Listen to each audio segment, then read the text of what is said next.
आकाश यंत्र में स्थित मीन की आंख आप सबका लक्ष्य है मित्रों।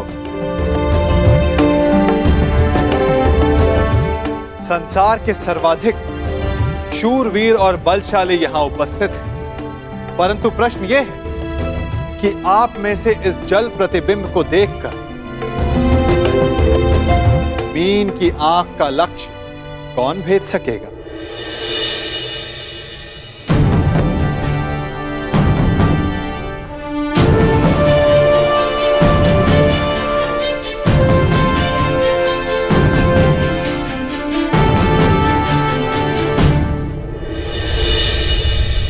मुझे किसी भी मूल्य पर लक्ष्य भेदना है मित्र।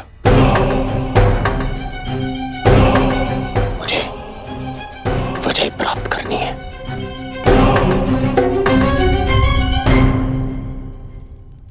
अब मैं क्रम से वीरों का नाम पुकारकर उन्हें परीक्षण के लिए आमंत्रित करूंगा। सर्वप्रथम भद्रराज शल्य।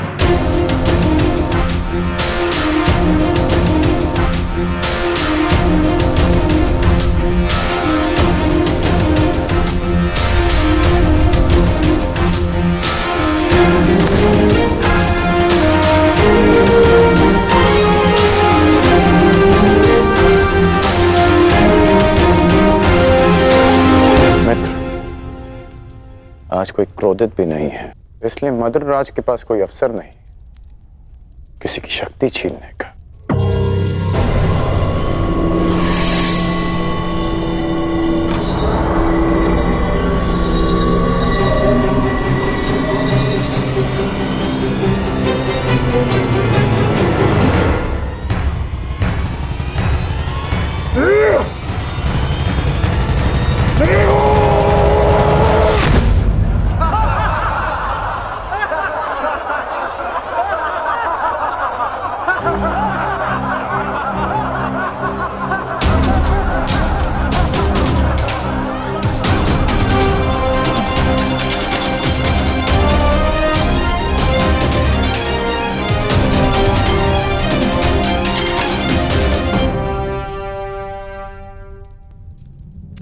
अगले प्रत्याशी काशीराज।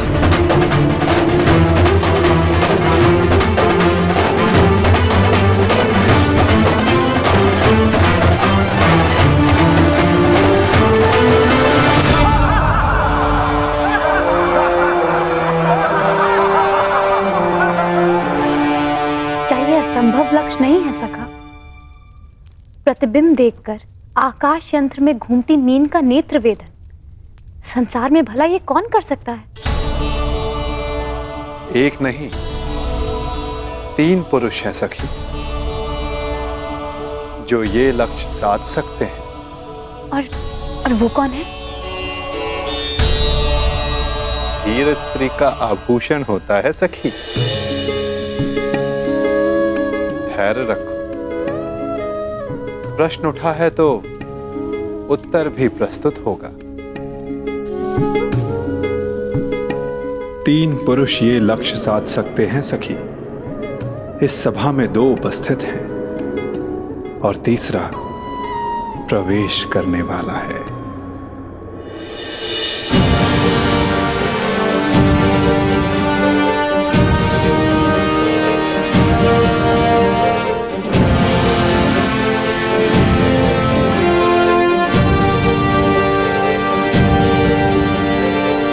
अगले प्रत्याशी भगत नरेश जरासंध।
चलिए सखा, कम से कम ये विश्वास तो हुआ कि ये धनुष उठाया जा सकता है। वैसे सखा, क्या अर्जुन भी ये धनुष उठा सकते हैं?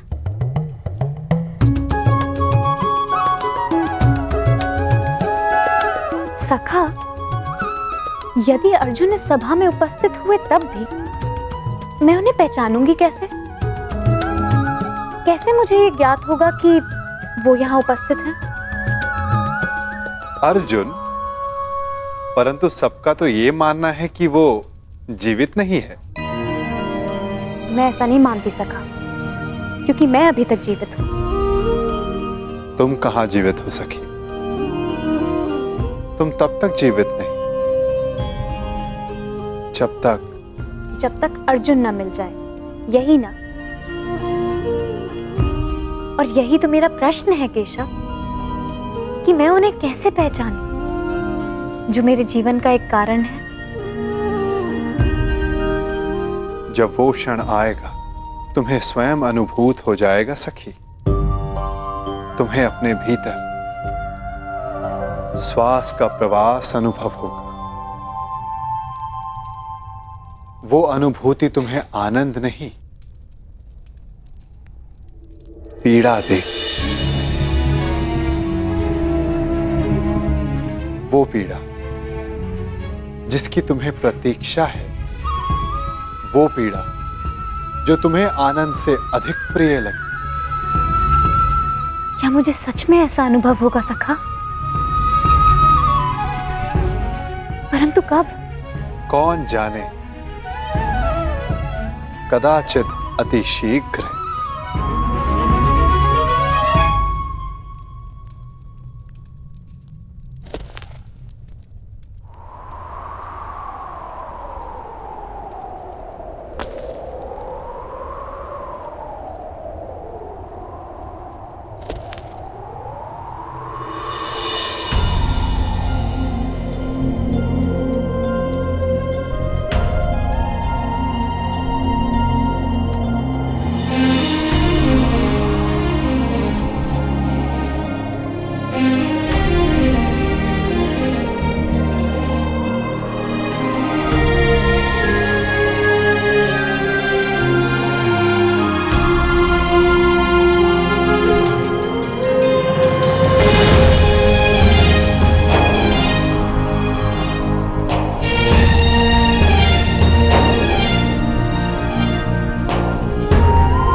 क्या हुआ?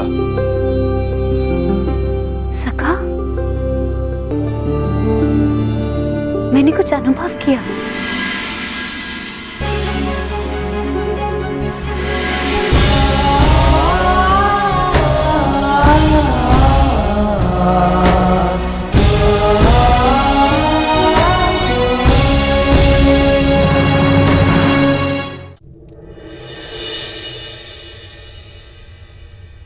यश भ्राता, वो कौन है जो मेरी ओर देख रहे हैं? जो राजकुमारी के समीप बैठे हैं वो वासुदेव कृष्ण हैं, द्वारकाधीश। हमारे ममेरे भाई भी हैं, परंतु वो तुम्हें नहीं देख रहे। वो स्वयंवर में आए सारे प्रतिभागियों को देख रहे हैं। वो कमल नयन वाले हैं, इसीलिए सबको लगता है कि वो उन्हें ही देख रहे हैं, परंतु नहीं।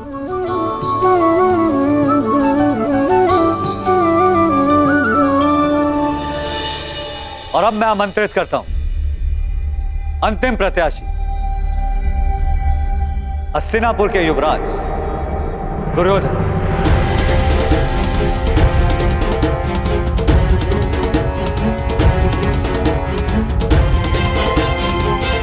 अंतिम?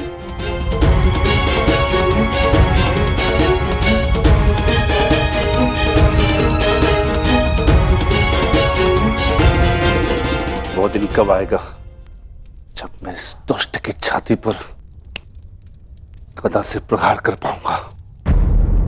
शांत, ये माता श्री की आज्ञा है, स्मरण रखना। हमें यहाँ पर किसी की दृष्टि में नहीं आना है। हम यहाँ पर स्वयंवर देखने आए और कुछ दक्षिणा लेने, बस।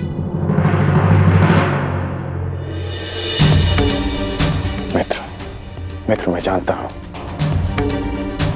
कि तुम ये धनुष उठा सकते हो, परंतु स्मरण रहे कि तुम अपने पांव के मध्य तनिक दूरी बनाए रखना, ताकि तुम धनुष का बोझ संभाल सको। धनुष का एक भाग भूमि पर रखना, ताकि प्रत्यंचा चढ़ाते समय धनुष तुम्हारे हाथ से छूटे ना।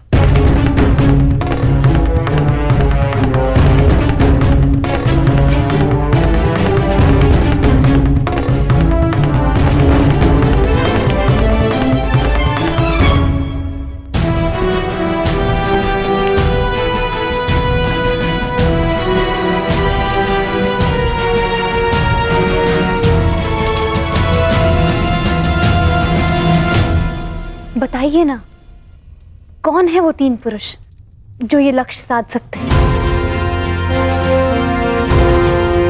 पहला मैं स्वयं, दूसरा पांडु पुत्र अर्जुन और तीसरा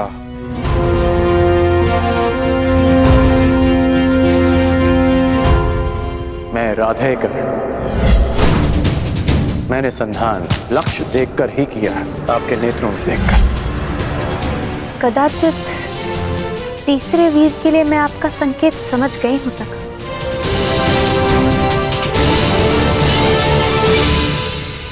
परंतु वो इस स्वयंवर में भाग नहीं ले रहा है। आशा यही है सखी, परंतु नियति क्या कहे कौन जाने।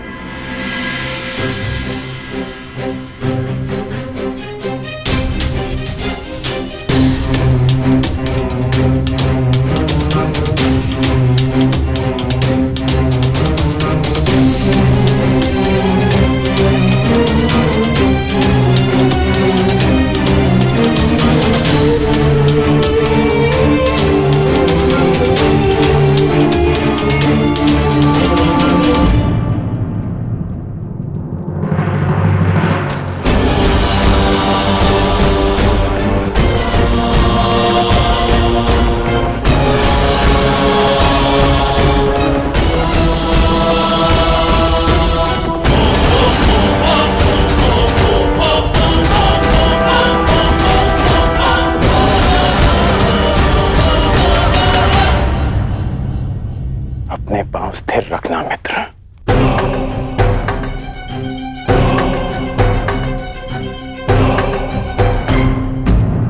अब धनुष का एक भाग भूमि पर रखो।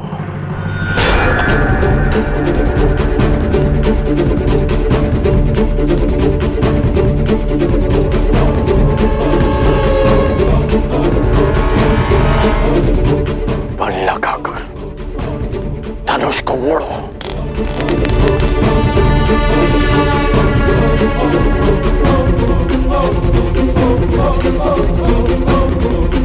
धैर्य रखना मित्र,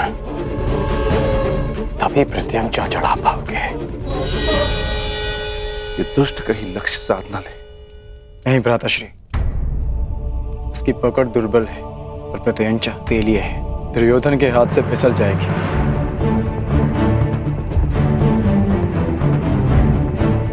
नहीं,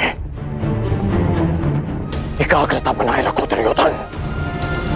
यदि ध्यान भटका तो प्रत्यंचा हाथ से छूट जाएगी।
क्या यही है संसार के सर्वश्रेष्ठ योद्धा?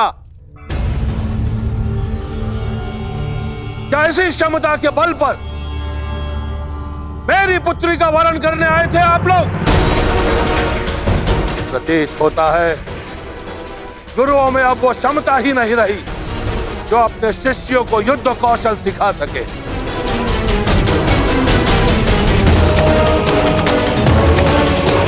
मेरी पुत्री का स्वयंवर अधूरा रह जाएगा, इस बात का दुख नहीं है मुझे। अभी तो खेद इस बात का है कि संसार के सर्वश्रेष्ठ योद्धाओं में से एक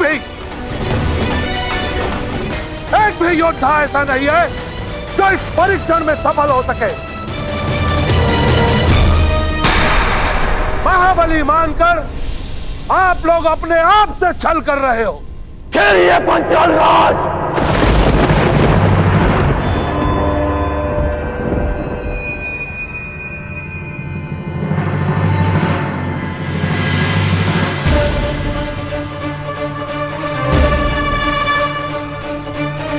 मैं स्वयंवर में भाग नहीं लूंगा, परंतु तब तक जब तक यह स्वयंवर न्यायपूर्वक चलेगा और मेरे मित्र दुर्योधन के साथ कोई अन्याय नहीं होगा। परंतु अन्याय हुआ तो ना मैं अपने धनुष को रोक पाऊंगा और ना ही मेरे बाण मौन रहेंगे।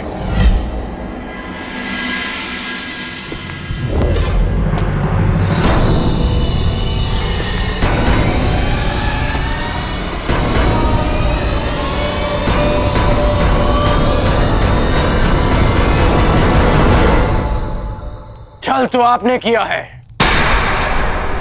यदि आपको अपनी पुत्री के लिए एक धनुर्धारी चाहिए था तो शेष योद्धाओं को यहां बुलाकर अपमानित करने का छल क्यों किया आपने?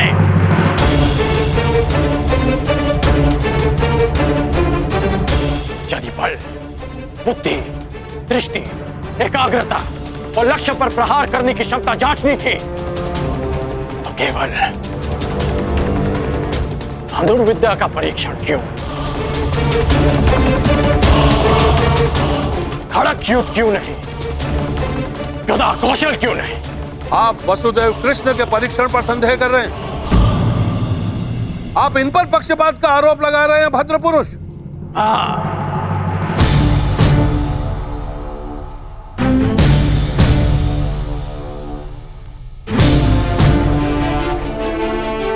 क्योंकि यह पक्षपात है। यदि यह गदा कौशल का परीक्षण होता तो मेरे मित्र युवराज दुर्योधन यहां उपस्थित सभी योद्धाओं को पराजित कर देते, परंतु नहीं, आपने यह परीक्षण एक पक्षीय रखा और उस पर आप महान गुरुओं की शिक्षा दीक्षा का अपमान कर रहे हैं। तो पांचाल राज, आपको आपकी ललकार का उत्तर अवश्य मिलेगा। एक शिष्य अपने गुरु के मान के लिए आपकी ललकार स्वीकार करता है।